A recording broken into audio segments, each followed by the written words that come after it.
আল্লাহ পাক সাহাবায়ে কেরামের জামাতকে কিয়ামত পর্যন্ত আনেওয়ালা মুমিনদের জন্য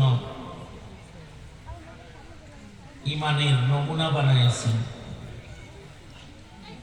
সাহাবীদের ইমানের মতো ইমান আনতে আল্লাহ পাক আদেশ করেছেন, আমিনু কামা আমানান নাস। সাহাবায়ে কেরাম তো আল্লাহর রাসূলের হাতে গড়া ছাত্র, নবী আলাইহিস সালাতু ওয়াস সালামের হাতে গড়া ছাত্র। তারা পরশ পাথরে পরশে ধন্য।